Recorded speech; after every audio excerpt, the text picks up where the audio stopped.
Ya, saya mulai saja. Assalamualaikum warahmatullahi wabarakatuh.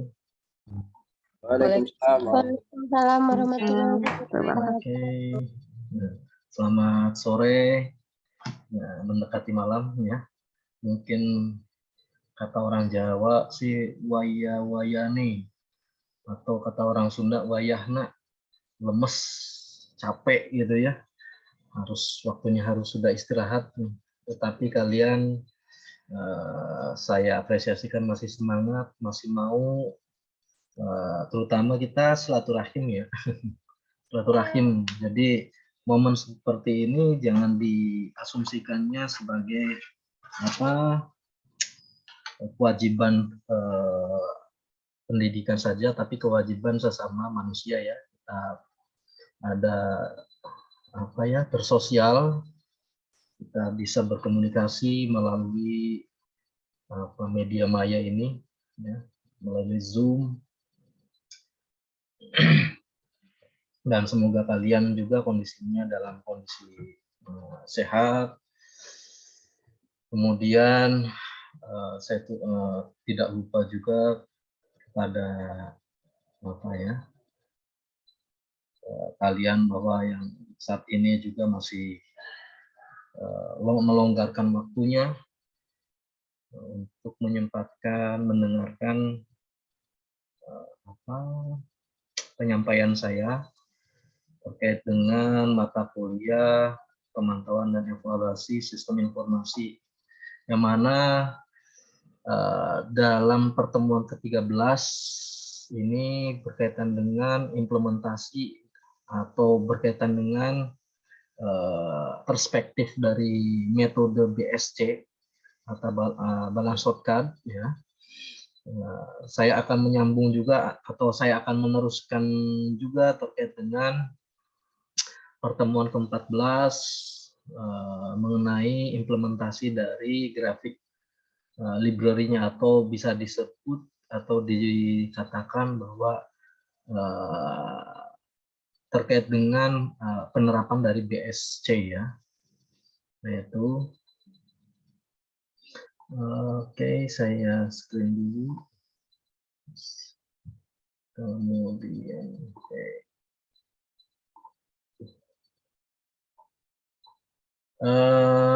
teman-teman tidak dalam kondisi kondisi di jalan berkendara ya, terutama apa sudah ada di rumah atau memang masih ada di tempat kerja? Mungkin ada yang bisa komunikasi dengan saya?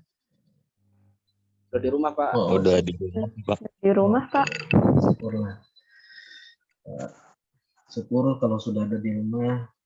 Juga mudah-mudahan keluarga dalam kondisi sehat juga ya.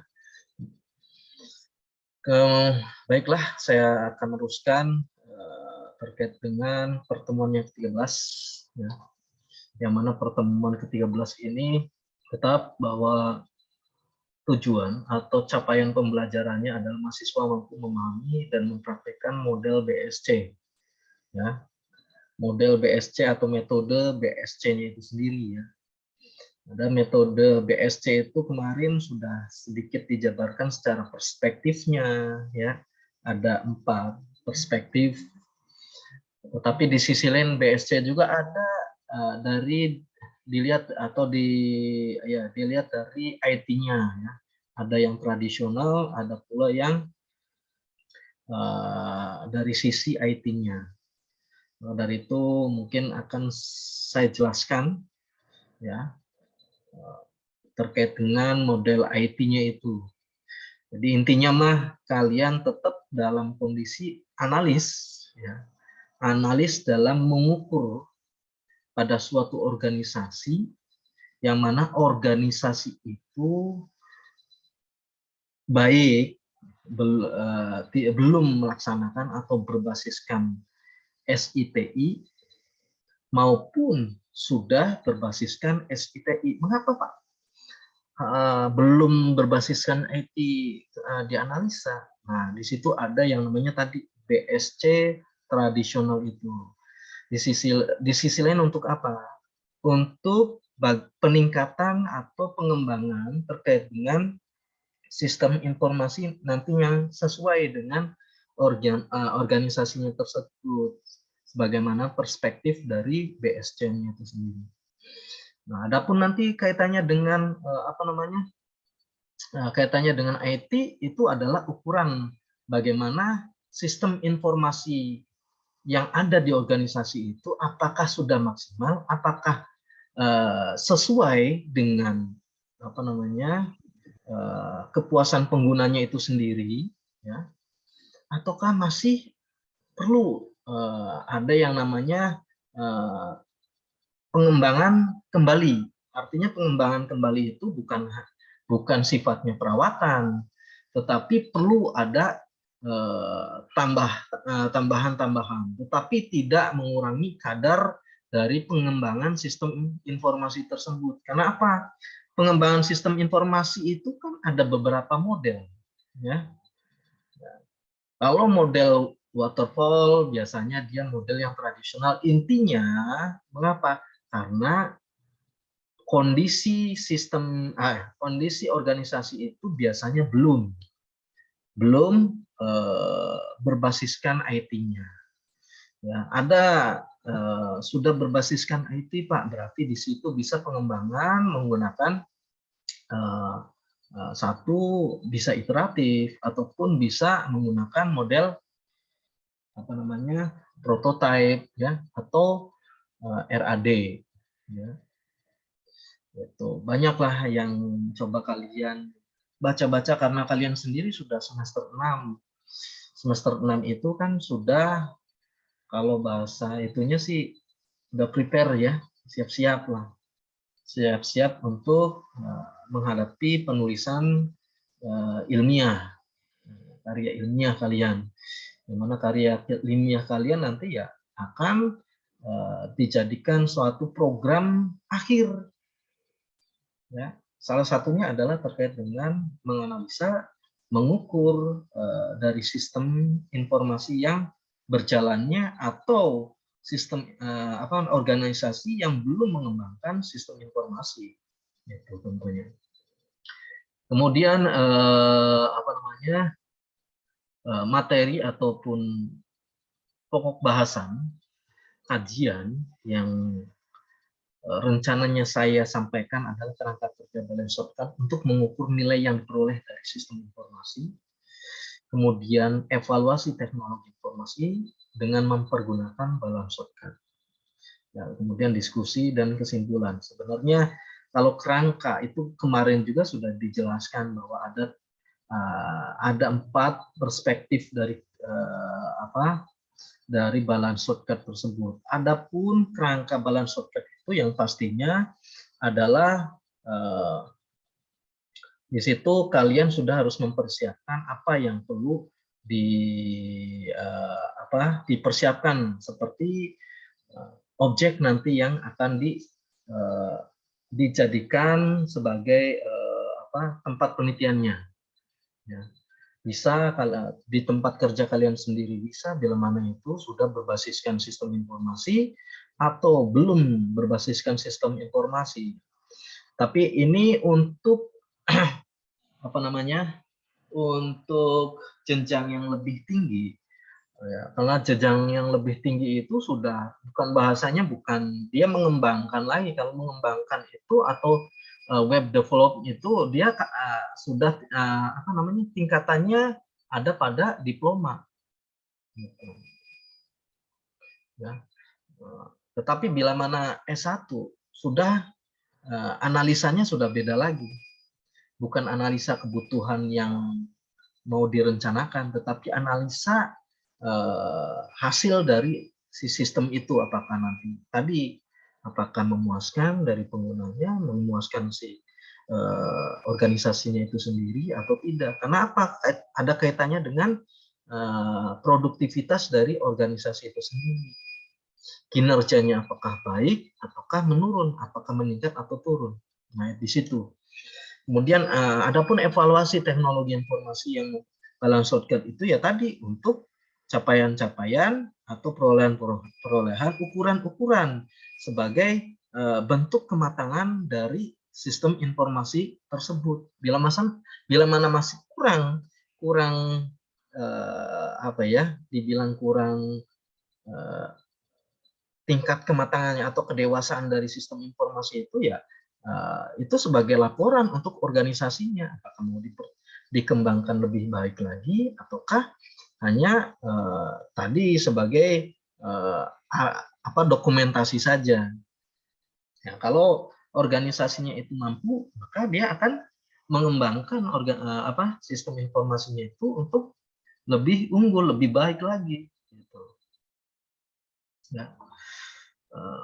Di sini perspektif kerangka kerja yang kemarin sudah dijelaskan di sebelah itu, sebelah kiri itu balance shortcut-nya itu bersifat tradisional, ya, yang mana ukurannya atau perspektifnya dilihat dari finansial, customer, kemudian proses bisnisnya, learning dan growth, pertumbuhan dan pembelajarannya bagaimana.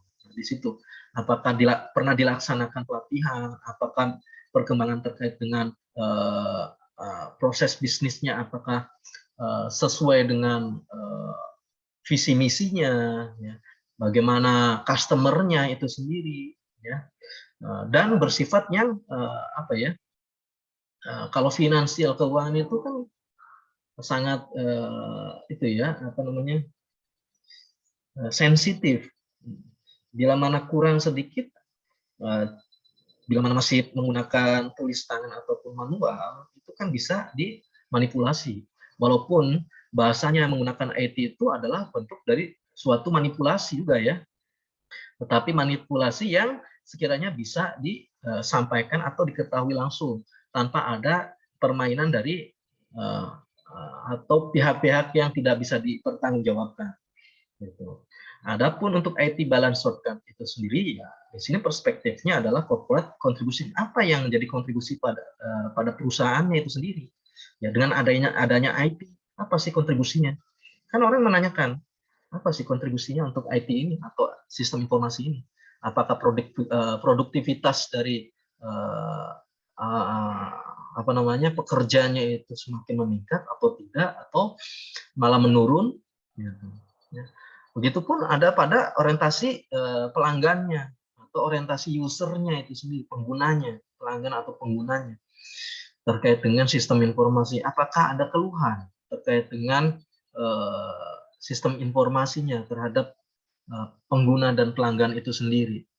Itu kan perlu ada ukurannya, perlu ada evaluasinya, perlu ada laporannya, sehingga organisasi sangat terbantu dengan adanya IT tersebut. Ya, tanpa ada SITI katanya, ini bertambah baik, ya belum tentu.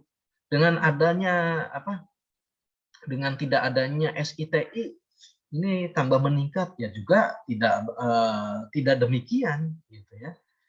Tidak halnya seperti itu. Mengapa perlu ada dukungan dari IT? Karena yaitu tadi, hal yang terkhususkan mungkin semacam produktivitas di perusahaannya atau di organisasinya itu sangat terbantukan. Seperti apa? Mungkin organisasinya itu hanya sebatas manajerial yang bukan taruhlah kalau di perguruan tinggi, contohnya ada yang namanya sistem informasi perpustakaan, kearsipan. Nah, di situ kan ada celah untuk apa? Bagaimana sih terkait dengan kontribusi dari IT ini untuk organisasinya?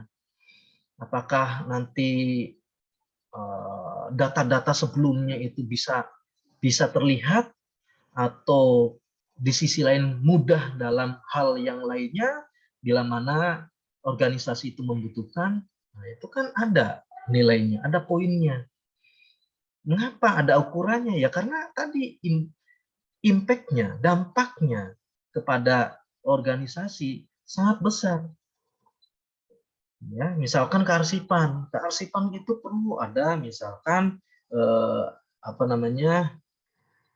data digitalnya. Sorry, kalau data digital mungkin perspektifnya atau sudut pandangnya adalah berkaitan dengan gambar. Nah, berarti gambar semacam kearsipan surat. Perlu ada penyalinan secara maya. Kemudian disimpanlah. Itu beberapa tahun, 5 tahun, kondisi itu masih baik. Bila mana kondisi fasilitas IT-nya itu baik juga. Ya, fasilitas IT itu dari apa sih? Ya dari komputernya itu sendiri, dari jaringannya, ya dari servernya. Servernya tidak mendukung atau tanpa servernya atau langsung servernya server luar, ya harus dikontrol tetap. Kita harus ada yang namanya internal servernya, jangan sampai tidak termonitor. Ya, itu perlu ada dukungan seperti itu. Kemudian bagaimana sih penggunanya atau pelanggannya? Pelanggan atau pengguna ini kan menjadi tolak ukur baiknya dari sistem informasi. Ya, bila mana menurut si penggunanya ini cukup sangat memuaskan karena di sisi lain responsif, di sisi lain juga reliability, kehandalannya juga bagus. Nah, itu kan suatu ukuran, suatu kepuasan terhadap pelanggan. Gitu. Pasti ada ukurannya terkait dengan sistem informasinya itu sendiri.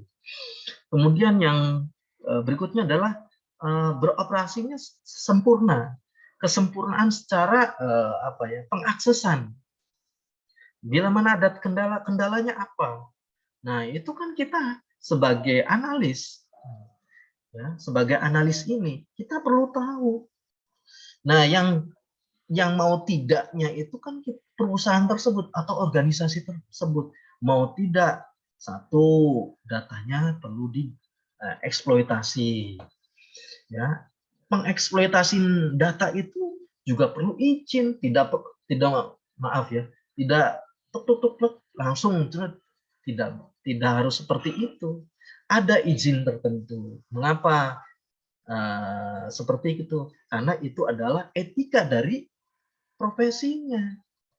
Ya, etika seorang penelitinya ya perlu ada, minimal itu adalah kita sudah membicarakan dengan pihak atau divisi tertentu, ya, atau dari pihak organisasinya sudah membicarakan bagaimana kalau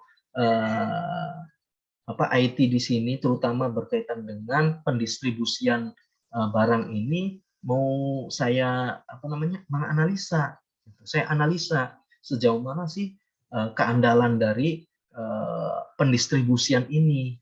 Ya, itu bisa terjadi bila mana tidak berbasiskan IT, itu ada pada bisnis prosesnya, proses bisnisnya. Gitu.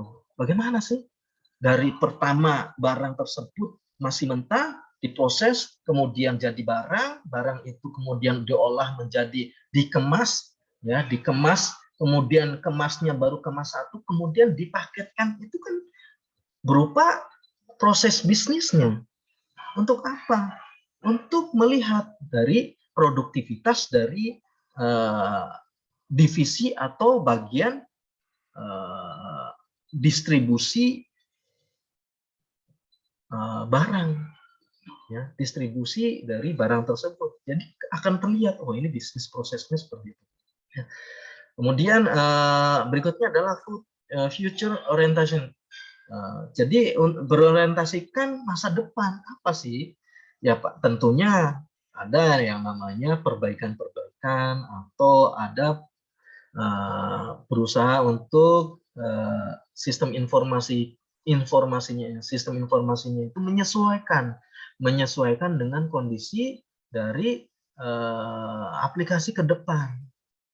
Ya. Bukan berarti tadi walaupun sudah berbasiskan komputer itu kan ada yang otomatis dan ada yang manual. Manual itu seperti apa prosesnya? Mungkin proses manual itu menggunakan akses, menggunakan Excel gitu ya. Walaupun dibilang efektif, tetapi itu kan tidak berorientasikan untuk ke depan. Orientasi ke depan itu kan lebih dominan bagaimana sih tanggapan dari pengguna. Kita pengguna ingin tahu hasilnya bagaimana. Kita juga perlu tahu secara apa ya, secara jelas bagaimana proses terkait dengan apa namanya terkait dengan surat izin ataupun hal-hal yang berkaitan dengan kepegawaian lah ya. Itu kepegawaian itu ada penggajiannya itu sendiri, perlu ada ketransparanannya. Jangan sampai apa ya, tersembunyi walaupun berbasiskan IT manual, Excel misalkan, dan ini ada laporannya, tetapi itu tidak begitu di apa ya, tersampaikan oleh si pengguna ataupun dari apalagi customer. Customer itu kan tidak mesti harus datang ke si organisasinya itu sendiri. Bisa jadi customernya itu ada di luar kota dan perlu ada tindakan yang lebih cepat gitu. Nah, maka dari itu perlu adanya IT yang mendukung dari tadi organisasi itu sendiri ya. Baik itu tadi perspektif dari corporate contribution-nya, customer orientation-nya, operation excellence-nya, dan berorientasikan ke depan.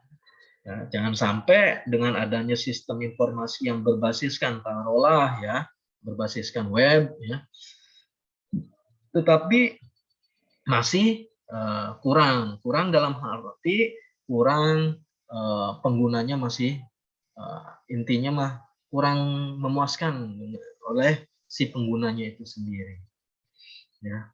Dari kerangka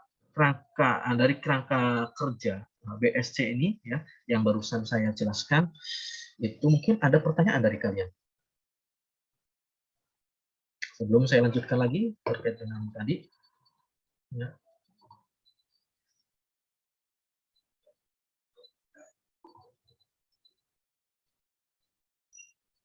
Ada rencana dari kalian ingin menganalisis untuk mungkin tugas akhir kalian ya?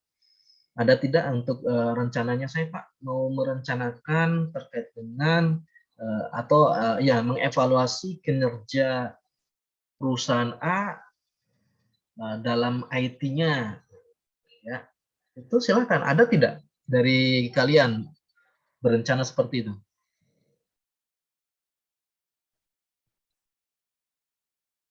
Halo. Belum, Pak. Ayolah Pak Arianto, direncanakan. Jangan sampai terhanyut dengan apa ya, nanti takutnya mundur waktunya yang harusnya tepat waktu lulusnya ini bisa mundur. Ada dari kalian mungkin yang berencana untuk mengevaluasi organisasi atau perusahaan ya? Ayo Pak. Oh, Mbak Nanda, Teresia ya. Silakan Iya Mbak Pak. Teresia. Itu Mohon maaf. saya juga Apa, Pak? gimana? Enggak, saya mau nanya ini kalau misalnya Ya, mengevaluasi sama menganalisis itu sama atau tidak ya Pak? ya, analisis itu kan satu gini. Analisis itu sebenarnya membahas ya. Kalau bahasa dari apa namanya? Bahasa dari KBBI. Dia membahas terkait dengan isu-isu yang ada di suatu organisasi ataupun itulah atau perusahaan. Nah, di situ isu-isu tersebut sudah menjadi analisanya. Ya, itu analisa. Adapun analisa berkelanjutan itu sudah ada modelnya masing-masing. Tadi ada model yang sifatnya analisa menggunakan model TAM, ya, itu. Kemudian ada analisis analisis datanya atau analisis dari evaluasi itu sendiri menggunakan BSC.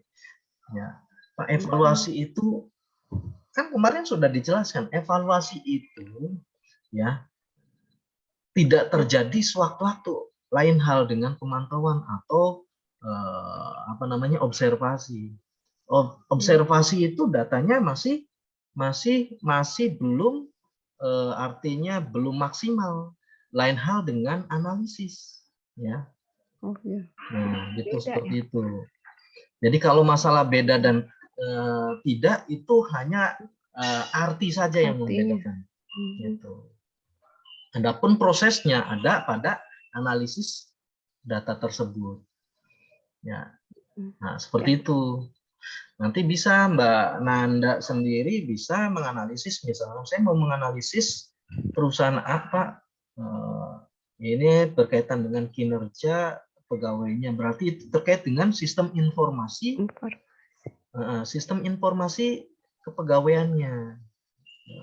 Kemudian bisa di lain hal, oh saya Pak mau menganalisa terkait dengan supply chain, ya, atau menganalisa terkait dengan supply barang, ya, berarti itu adanya sistem informasi yang berkaitan dengan penyuplaian atau supply SCM,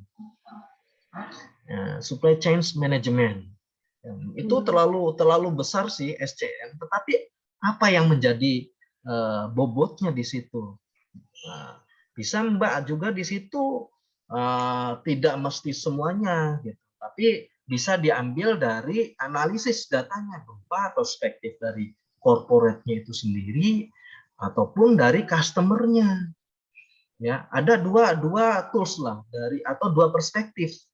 Walaupun SCM itu besar, tetapi dilihat dari corporate dan customer-nya, misalkan seperti itu, atau dilihat dari operation excellence-nya dan customer orientasinya, tidak apa-apa. Nanti diolah dengan menggunakan metode selain dari olah tabel. Kalau olah tabel itu kan untuk menunjukkan bahwa data tersebut dinyatakan valid atau tidak, gitu sebenarnya, Maya. Kemudian yang pastinya itu adalah populasi. Jadi kalau populasinya, maaf ya, hanya 5 orang, itu masih kurang valid. Yang minimal itu di atas 10 lah, gitu ya.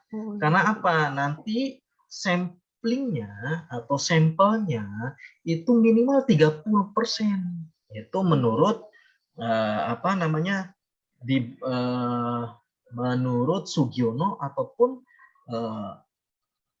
terkait dengan analisis pengolahan datanya. Awas, ada analisis perolehan data, ya, ada analisis pengolahan data. Gitu. Di sisi lain pengolahan data, ada pengolahan data analisis yang menggunakan gap-nya juga ada, belum sampai dengan validasi atau reliabilitas. Gitu. Perolehan datanya masih berlanjut itu sampai dengan validitas dari suatu tabelnya, respondennya, ya. Ada beberapa pengolahan data lah.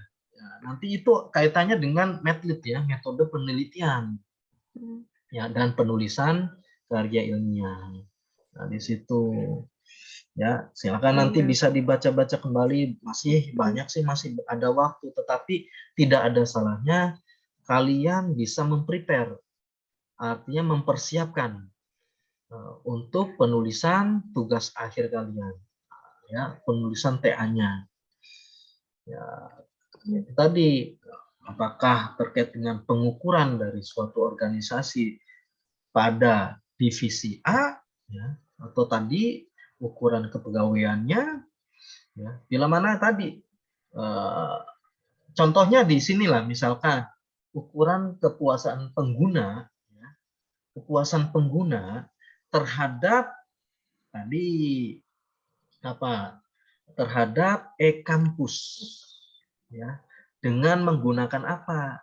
Dengan menggunakan metode balance shortcut dengan perspektif misalkan CD, ya, operation excellence dan future orientation-nya. Berarti harus dibuatkan operation excellence dan future apanya? Indikasinya yang menyesuaikan dari sempurnanya operasi tersebut atau operation excellence-nya itu sendiri. Begitupun future orientation-nya. Jangan sampai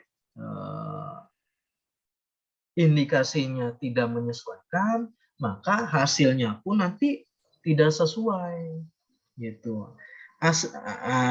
Jadi hasilnya jika tidak sesuai, memang sih kalau peneliti tidak bisa, artinya gini, tidak seyogyanya itu atau semuanya itu disalahkan, tetapi itu harus ada perulangan terkait dengan penelitiannya, ya. Entah itu hasil penelitiannya itu valid atau tidak, itu adalah objektifnya, ya. Objektif dari risetnya itu, apakah objektif atau tidak. Kalau tidak, maka walaupun dibuat-buat, maka hasilnya pun tidak akan sesuai, gitu. Ya, jika sesuai, maka laporan tersebut akan disampaikan atau hasilnya akan dijalankan oleh organisasi tersebut. Ya, jadi banyak tidak Pak? Ya pasti ya, karena maka dari itu mempersiapkan dari sekarang itu tidak ada salahnya. Terutama mempersiapkan kan kalian harus membaca dulu, membaca.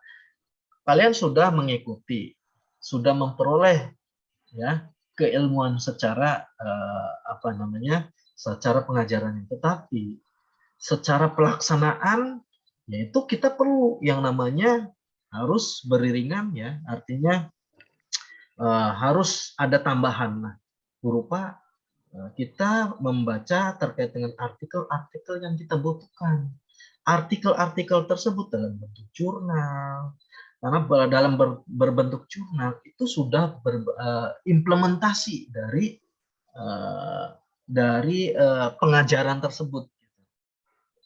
Nah, langsung ya hasilnya berupa artikel-artikel jurnal-jurnal itu. Nah, dari situlah ya kalian sudah bisa ada sudah ada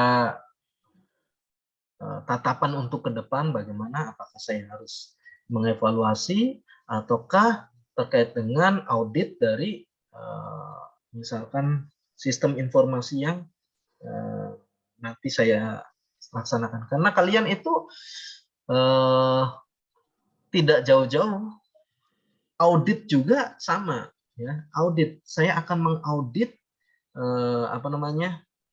mengaudit organisasi A ini dengan menggunakan framework COBIT, ya, misalkan, atau framework ITIL itu, ya, dengan versinya yang keberapa, ya, versi 4.1 atau versi 5, atau sekarang sudah meningkat versi ke-6, bahkan lebih, ya.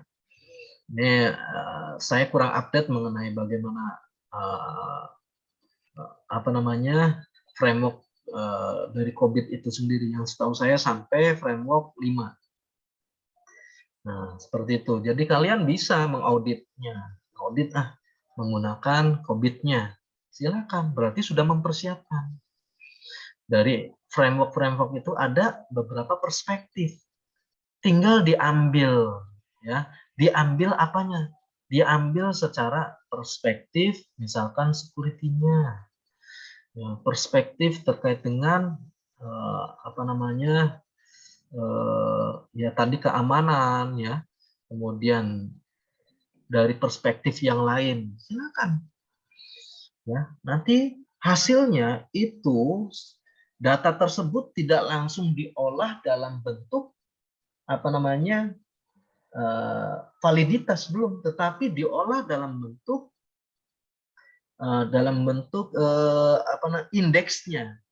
Ya, indeksnya kalau dijabarkan di COBIT itu ada yang namanya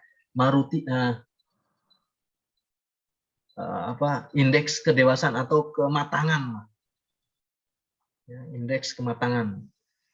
Dari indeks kematangannya tersebut, apakah dari responden tersebut sesuai atau tidak. Kalau sesuai baru akan diproses ke pengolahan data. Secara apa? Secara data tersebut secara validasi, ya, validitasnya apakah valid ataukah tidak dari masing-masing responden tersebut. Bila mana dari masing-masing responden, oh ternyata responden ini tidak valid, ya nggak masalah. Yang penting satu, data itu objektif. Kita itu tidak memihak dari pengguna ataupun dari organisasi. Kita sampaikan sesuai dengan riset yang kita peroleh. Ya, biasanya nih ya, biasanya ini kalau berdasarkan pengalaman tidak, karena saya langsung terjun, tetapi berdasarkan obrolan. Misalkan saya misalkan ada nih salah satu riset, ketimbang susah-susah orangnya nih, susah untuk mengisinya karena orang tersebut kalau disampaikan seolah-olah kalau tidak terima, saya isi saja. Itu kan satu objektivitasnya, objektifnya tidak dinyatakan dia objektif, tetapi itu masih bias. Yang dimaksud dengan objektif itu ya tadi, apa yang kita sasarkan respondennya itu tersampaikan, ya, tersampaikan kepada respondennya. Respondennya juga harus menerima dengan legowo, ya. Berarti di situ harus ada surat dari pimpinan organisasinya, biar taruhlah itu adalah etika lanjutan. Kita sebagai peneliti juga perlu ada yang namanya surat pemberitahuan ke organisasi, apakah disetujui atau tidak, ya. Begitupun impact-nya, dampaknya, berarti akan dibuatkan surat ataupun informasi kepada si penggunanya atau kepada ya tadi bawahannya, ya, pada klien-kliennya bila mana dibutuhkan dari kliennya. Karena misalkan kalau sistem informasinya itu bertindak sebagai ya dalam bidang supplier, ya, di situ ada klien-kliennya, ya. Nah itu sedikit informasi, ya terkait dengan bagaimana menganalisa sampai dengan tadi penentuan respondennya bagaimana. Jangan sampai respondennya kurang dari 30%. Ya, kalau respondennya kurang dari 30%, ya tidak bisa dinyatakan objektif. Ya, misalkan saya dulu S2 nih ya, melaksanakan penelitiannya di lingkup dari atau asosiasi, ya, asosiasi pengusaha kerupuk di Indramayu. Dari pengusaha-pengusaha tersebut berarti itu ada beberapa, itu kan kawasan industri kerupuk. Nah, anggotanya anggota dari asosiasi itu adalah para pengusaha yang tergabung dalam asosiasi tersebut. Dan saya tanyakan lebih dari 50 perusahaan. Nah, saya harus melaksanakan minimal 30% dari populasi tersebut. Nah, dari asosiasi tersebut atau kumpulan dari pengusaha tersebut atau kumpulan dari pabrik-pabrik tersebut adalah populasinya. Nah, sedangkan sampelnya adalah ya tadi bagian-bagian atau pengusaha-pengusaha tersebut, tetapi kita ambil berapa persen, 30% dari populasi gitu, sebagai sampel. Itu harus jelas dan perlu ada izin. Kalau saya itu harus ada izin tertulis. Untuk apa? Untuk tadi kaitannya bagaimana etika kita sebagai analis, sebagai peneliti. Jangan sampai selonong aja, ya. Kita sebagai makhluk, kita sebagai sesama makhluk atau manusia sosial, ya terus harus ada apa namanya? Harus ada yang namanya tadi sopan santunnya, kita bagaimana menghadapi ke organ atau anak buahnya. Jangan sampai walaupun di situ ada temannya sendiri ya, oh teman saya, tetap saya sebagai analisnya, bukan sebagai respondennya, dan saya harus netral. Itu intinya seperti itu. Ya, ya syukur-syukur berarti kita tidak tahu apa yang perusahaan apa nih yang apa, kenapa tidak syukur-syukur, karena ya akan lebih terasa objektifnya dibandingkan ya tadi sudah mengenal, sudah tahu nih, oh ternyata gini-gini. Sifatnya jangan sampai menjatuhkan dari organisasi tersebut. Ya, karena saya mengalami, ya saya S1 ya, S1 nih di perguruan tinggi. Ya. Saya di tempat kerja saya di perguruan tinggi tersebut. Ya saya harus benar-benar netral ya. Jadi kalau laporan itu berdasarkan apa? Berdasarkan dari data objeknya atau respondennya itu sendiri. Jangan dalam penulisan tersebut diawali dengan kata-kata yang kurang baik. Ya, kata-kata yang belum tahu dulu. Nah, kita bisa melihat latar belakang, ya, latar belakang penelitian. Pasti di situ ada yang namanya isu-isu yang perlu disampaikan. Mengapa sih perlu diadakannya riset? Gitu. Kalau tanpa ada isu, tanpa ada masalah, ya. Walaupun kita sudah tahu ini masalah kamu, masalah perusahaan ataupun organisasi itu ini, ya. Itu hanya sebatas tidak perlu disampaikan terlalu mendalam, jangan sampai, karena perusahaan tidak akan senang ataupun organisasi tidak akan senang ini ini area-area saya, ini area organisasi kita, ya kita harus bersifat netral, tidak harus mengeksploitasi yang sifatnya negatif, yang sifatnya objektifnya apa, oh ya kita kalau objektif, kita kalau memantau saja itu sifatnya masih positif, mantau oh ini. Tetapi kalau sudah masuk ke ranah analisisnya, maka disitulah perlu kita melepaskan jubah kita, misalkan di tempat kerja kita, melepaskan jubah kita sebagai bagian dari organisasi tersebut. Tetapi kita adalah pihak lain yang perlu tahu di situ, ya. Jangan sampai gampang menilai, akhirnya akan menjerumuskan. Bisa jadi bila mana di tempat kerja kalian, ya bisa jadi perusahaan tersebut atau organisasi tersebut akan mengeluarkan kalian karena eksploitasi yang kurang baik terhadap organisasinya. Ya. Nah, seperti itu ya. Peneliti harus netral, tidak boleh berpihak ke A, berpihak ke B, ya, sehingga akan merugikan keduanya atau salah satunya. Kalau merugikan salah satunya dari sifat yang objektif, itu hanya nanti sebagai evaluasi nantinya, gitu. Evaluasi. Ini analisisnya, evaluasi. Evaluasi kan hasil ya, hasil dari analisis. Jadi seperti itu, Mbak Nanda. Ya. Iya, Pak. Kemudian ada lagi yang mau ditanyakan?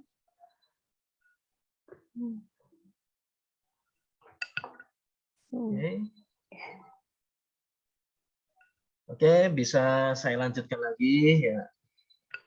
Nah, jadi ini saya juga sambil belajar ya, karena memang saya walaupun saya analis ya, memang saya S2-nya juga sebagai analis, kemudian akan tetapi saya sebelumnya adalah pengajar di diploma ya. Jadi terkait dengan pengembangan sistemnya. Di situ ada analisis kebutuhan ya, analisis perencanaannya itu sendiri. Nah, bila mana track recordnya ya terutama dalam pengembangan sistem. Adapun terkait dengan analisis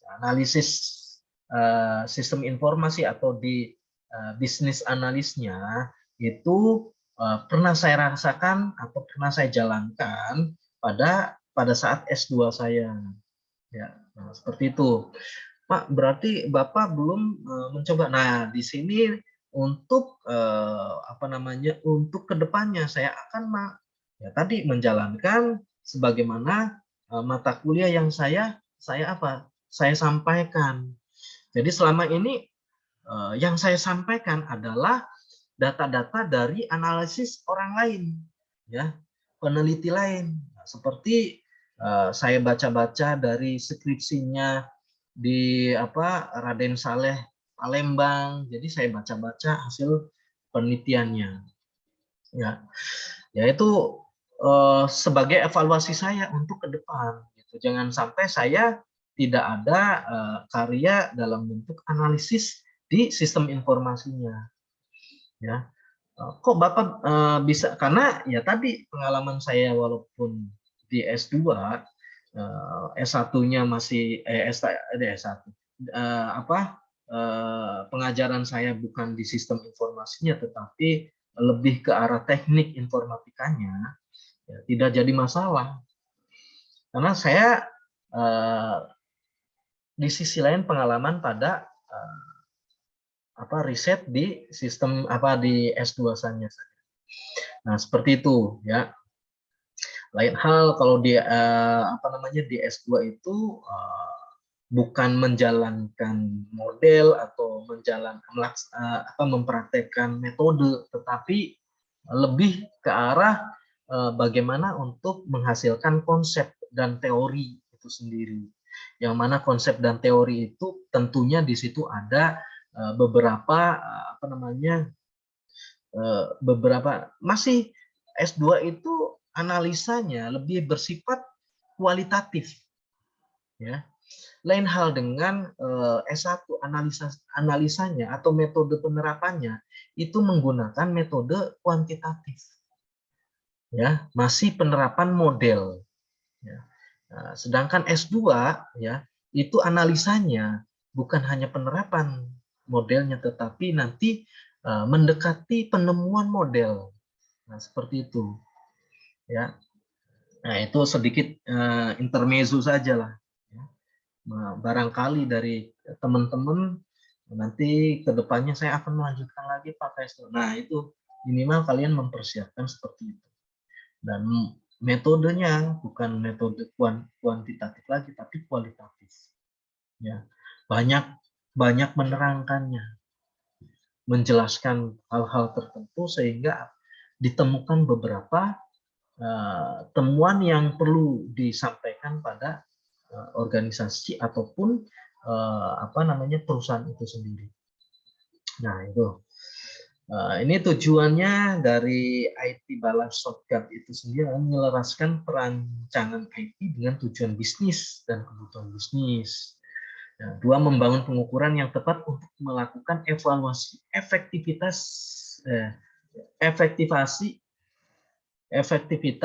dari IT-nya. Kemudian tiga, menyelaraskan usaha-usaha karyawan untuk mencapai sasaran IT-nya. Nah, itu. Kemudian keempat, merangsang dan meningkatkan kinerja IT-nya. Kelima, mendapatkan dan memberikan hasil seimbang untuk seluruh stakeholder-nya. Nah, itu tujuan dari perspektif IT Balance Shortcut-nya. Ya. Nah, ini bisa kalian nanti baca pada pada dokumentasi yang ada di e-kampusnya itu sendiri. Kalian juga sebenarnya bisa menganalis atau mengevaluasi dari e-kampus pada BIU ini sendiri. Ya. Pak, saya akan menganalisis kinerja e-kampus dengan menggunakan balance shortcut. Perspektifnya apa, perspektif semuanya boleh, silakan saja. Dengan perspektif apa namanya, future orientasinya ke depan, ya, atau customer orientation, apa namanya, berorientasikan pengguna. Nah, silakan nanti dari perspektif tersebut bisa kalian coba laksanakan, ya.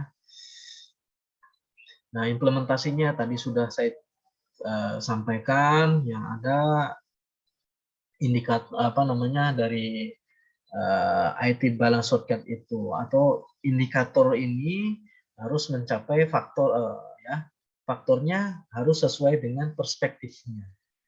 Perspektifnya yaitu tadi ya, perspektif corporate contribution, user ataupun customer orientation-nya, operational excellence-nya, dan future orientation-nya. Dari keempat perspektif ini, bila mana kalian mau melaksanakan, Pak, saya akan melaksanakan 3 perspektif, ya silakan. Gitu. Ya. Dengan melihat beberapa faktor, faktornya apa nih? Kontribusi bisa apa? Untuk corporate-nya tadi kontribusi strategisnya apa nih?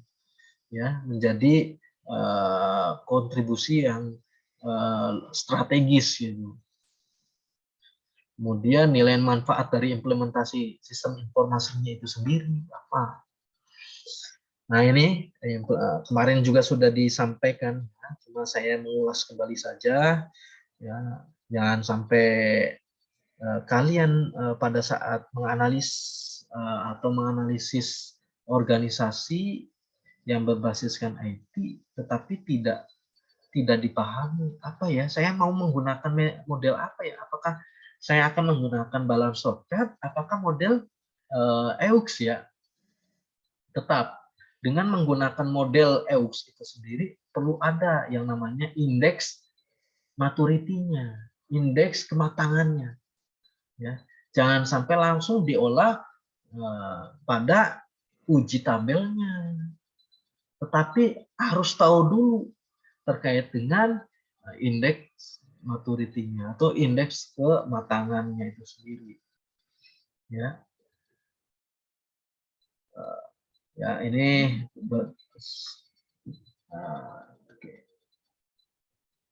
ada sedikit apa namanya, ada beberapa seperti bagaimana pandangan pengguna terhadap, nah itu tadi terkait dengan inti-inti dari tadi perspektif itu sendiri, ya. Kemudian, nah ini ada mungkin saya mau sedikit bertanya sebenarnya, ya, walaupun memang mungkin sudah ada pada discussion, ya. Metode BSC biasa digunakan untuk mengukur kinerja dari suatu manajemen, baik itu suatu perusahaan ataupun organisasi, ya. Jadi BSC itu lebih orientasinya kepada, karena apa? Kalau melihat dari awal pencetusnya, awal dari penemunya itu sendiri, ya, Kaplan dan Norton itu sendiri, itu dititik beratkan pada kinerja pada suatu manajemen, gitu, ya. Memang Kaplan dan Norton itu lebih sifat ke manajemennya, gitu, ya, manajemen. Karena apa?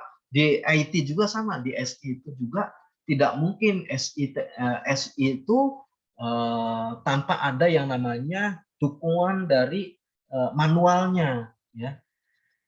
Harus jelas dulu, artinya kalau organisasi itu dijalankan awalnya secara manual, kemudian dia berorientasikan IT, berarti itu ada apa namanya, data-data manual sebelum kebijakan ataupun aturan-aturan yang manual, ya, baik itu secara prosedur apa namanya, SOP-nya itu sendiri bagaimana, gitu. Kemudian bisa dilihat dari visi misinya, karena visi misi itu sebagai penunjang dari kesuksesan organisasi, ya. Organisasi tanpa visi misi, saya anggap itu organisasi yang tidak mempunyai impian dan capaian.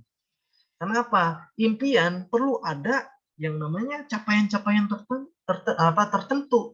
Ya, impiannya mau menjadi bisnis yang sukses, ya, harus capaiannya ini dulu, ya, yang perlu dicapainya. Oh, ini bisnisnya saya pengen bisnis atau usahanya usaha apa namanya olahan ikan dalam bentuk kerupuk misalkan. Ya, berjalan dulu ya apa namanya perusahaan yang sukses dalam tingkat nasional ataupun internasional, berarti itu capaiannya nasionalnya dulu bagaimana, ya, dengan adanya dukungan etik, ya, sama saja seperti itu. Perlu ada yang namanya penyampaian secara visi misinya. Tanpa ada visi misi berarti ya bagi saya bisnis itu tidak akan langgeng gitu. Tentunya harus ada visi misinya gitu, ya, bisnis maupun bisnis organisasi itu sendiri ataupun perusahaan harus ada visi misinya, harus ada impiannya, dan impiannya itu berarti harus ada kendaraan untuk mencapai impiannya itu sendiri. Nah, itu yang ditanyakan, apakah hubungannya dengan evaluasi SITI itu sendiri. Ya. Ya. Tadi metode BSC kinerja berarti ada kaitannya dengan apa ini? Apa sih dikaitkan dengan apa nih? Hubungan namanya juga. Ya. Yang bisa kalian nanti disampaikan dalam diskusi nanti, mungkin bisa silakan, ya. Ini lumayan, aduh, tinggal dikit lagi kita. IT balance shortcut nanti kalian bisa di situ saya ambil dari tadi dari apa namanya hasil laporan skripsinya peneliti di mana di Raden Saleh Palembang, ya. Nah, ini ada tadi ada uraiannya sendiri, bisa kan nanti kalian sendiri mengunduh dari kampusnya. Berhubung dari hasil penelitian itu dititik beratkan pada dua perspektif. Perspektif corporate contribution-nya dan perspektif customer orientasinya, ya. Gitu. Ya, dilihat dari customer satisfaction-nya mungkin itu sebagai faktornya, ya. Faktornya nanti indikatornya apa saja dari customer satisfaction tuh. Indikatornya apa saja bisa disimpulkan oleh kalian. Nah, ini kesimpulan dari saya dari penyampaian di pertemuan ke-13, ya. Balance shortcut atau BSC ini merupakan sebuah metode yang dapat digunakan sebagai evaluasi manajemen baik secara sumber daya tradisional maupun dalam lingkup STI, ya, SITI, ya. Yang mana orientasi dari BSC adalah memberikan layanan terhadap customer klien dari suatu perusahaan ataupun organisasi itu sendiri. Nah, itu kesimpulan dari saya, ya. Ini untuk pertemuan ke-13. Nah, ada yang perlu ditanyakan sebelum saya sampaikan ke pertemuan ke-14? Baik, saya lanjutkan lagi, ya. Saya cepatkan saja karena pertemuan ke-14 itu tidak banyak, cuma 3 slide lah. Ya, 3 slide aja. Ini ke pertemuan 14 yang mempraktikkan OpenGL, artinya grafik library-nya, ya. Ya, OpenGL itu bagaimana sih mengemas dari tadi, ya, sudah saya sampaikan, mengemas suatu beberapa perspektif itu sendiri, ya. Tadi evaluasi SI dengan menggunakan balance shortcut, ya. Sudah, dan ini evaluasinya itu sendiri, ya. Kemudian diolah dengan atau pengujian dari evaluasi balance shortcut itu menggunakan, ya, dikaitkan dengan pengujian CMM atau capability maturity model. Sebagaimana ada beberapa tingkatan, ada 3 tingkatan, ya. Yang pertama inisial, ada tingkatan inisial, repeatable, definite, dan optimizing ya, ada. Jadi itu harus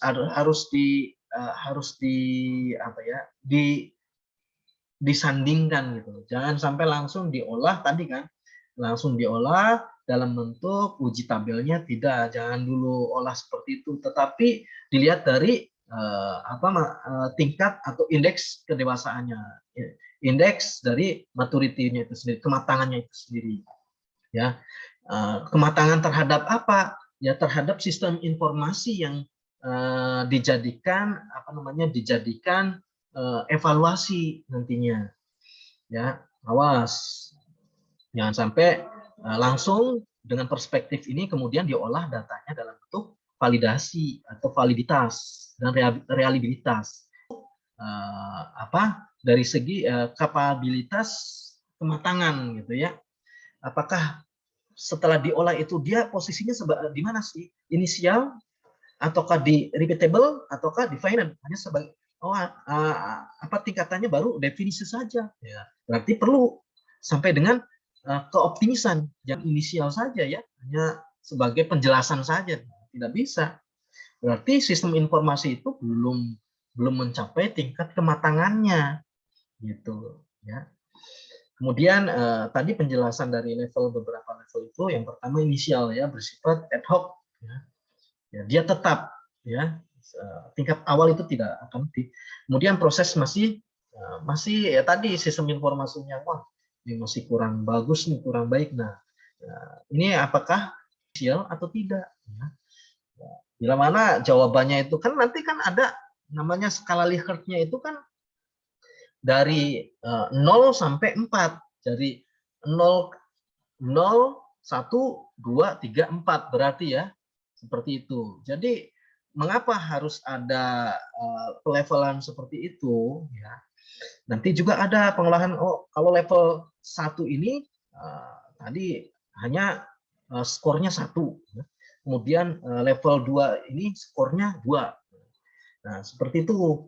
Kemudian level 5 ini skornya skor level 5 ini nanti ada skornya 5 gitu ya. Nanti dilihat dari mana? Dilihat dari pengolahan data yang selanjutnya ya. Nah, ini indeks maturity-nya ya. Jumlah jawaban dikali dengan maturity level ya. Jadi kalau maturity levelnya ada pada inisial ya, berarti 1 dikali berapa sih jumlah dari jawaban yang sesuai dengan level 1 itu sendiri gitu ya. Jangan sampai level 1 berarti ini pengukurannya bukan dari tadi ya, skala Likert-nya itu bukan dari 0, tetapi skala Likert-nya dari 1 gitu sampai dengan 5. Bila mana di situ instrumennya itu ternyata respondennya menanggapi 1, berarti itu masuk ke maturity-nya level 1. Gitu. Yang menjawab ada berapa jumlah jawabannya yang 1 tersebut. Nah, ya. Nah, kemudian ya, misalkan ada jumlah jawabannya 20 dikali maturity level 1, berarti 20 dikali 1. Ya, dibagi jumlah pertanyaan dan dikali jumlah responden. Nah, misalkan jumlah pertanyaannya adalah tadi terkait dengan perspektif dari corporate contribution-nya ada 2, berarti 2 dikali jumlah responden. Jumlah respondennya ada 20, 2 dikali 2, 40, 20 per 40 berarti 0,5. Apakah termasuk dari masuk ke maturity mana gitu ya. Level maturity mana nantinya. Oke. Ya. Nah, itu terkait dengan OPLGN itu seperti itu ya. Harus diteruskan pengukurannya itu dengan disandingkan atau diukurkan dengan capability maturity atau indeks maturity-nya ya. Nah, nanti hasilnya bagaimana ya, jumlah jawaban yang ada pada level maturity level maturity-nya itu sendiri ya. Nanti bisa dilihat hasil dari eh, apa namanya indeks maturity itu akan di level mana nantinya. Ya. Nah itu kemudian, nah ini mungkin itu saja dari pengolahan tadi, karena saya bilang untuk pertemuan ke-14 itu saya bilang singkat ya, tidak banyak karena tadi pengolahan data setelah menganalisis menggunakan balance shortcut, kemudian kita ukur dengan indeks maturity-nya, ya. Itu mungkin dari saya. Ada yang perlu kalian tanyakan sebelum saya akhiri? Karena 8 menit lagi saya akhiri. Bila mana perlu, oh Pak, saya pertanyaannya tersendiri saja Pak. Tidak jadi masalah, tidak secara umum melalui Zoom ini juga tidak jadi masalah. Mangga kita apa namanya, kalian jangan sampai malu bertanya, ya. Kenapa? Toh bila mana saya tidak menjelaskan secara gamblang atau menjelaskan secara penuh dari misalkan pertanyaan tersebut, berarti kalian akan apa ya namanya, inisiatifnya berarti harus melihat laporan-laporan dari apa namanya, mahasiswa-mahasiswa yang sebelumnya lah. Berarti kalian harus datang ke apa namanya, ke perpustakaan yang melihat laporan dari skripsi mahasiswa-mahasiswa yang telah lulus. Nah, itu adalah literasinya, ya. Bila mana ternyata jawaban saya ini ternyata kurang memuaskan, nah, seperti itu, ya. Ada yang perlu kita diskusikan atau ada yang perlu disampaikan ke saya? Cukup Pak, cukup jelas Pak. Oke. Ya, kalau sudah cukup, ini sudah lumayan 1 jam lebih ya, saya mohon maaf mungkin karena terlalu panjang nih. Karena pertemuan 13 dan 14 saya jadikan momennya satu pada saat pertemuan sekarang juga. Karena nanti adapun beberapa tugas nanti akan menyusul saja ya. Kalau tugas kelompok lagi ataupun tugas yang sifatnya lebih ke arah ke penelitiannya mungkin ya, karena nanti akan disandingkan juga mungkin TA kalian apa namanya, UAS kalian bisa jadi sudah ada pengukuran secara maturity model itu sendiri ya. Jadi saya sarankan lebih baik sudah harus membuka lagi bagaimana untuk mengukur atau menguji ukuran maturity-nya ya. Oke, mungkin dari saya itu saja. Bila mana saya ini banyak yang saya sampaikan kurang dimengerti oleh kalian, mohon saya tidak menutup diri untuk berdiskusi atau menutup diri untuk mengevaluasi saya dari pengajaran ini, karena bagi saya itu sangat penting untuk ke depan saya, terutama dalam menyampaikan materi-materi. Itu saja dari saya. Wabillahi taufiq wal hidayah. Wassalamualaikum warahmatullahi wabarakatuh. Waalaikumsalam warahmatullahi wabarakatuh. Terima kasih untuk semuanya. Jaga kesehatan. Silakan istirahat. Terima kasih Pak. Malam. Oke, malam.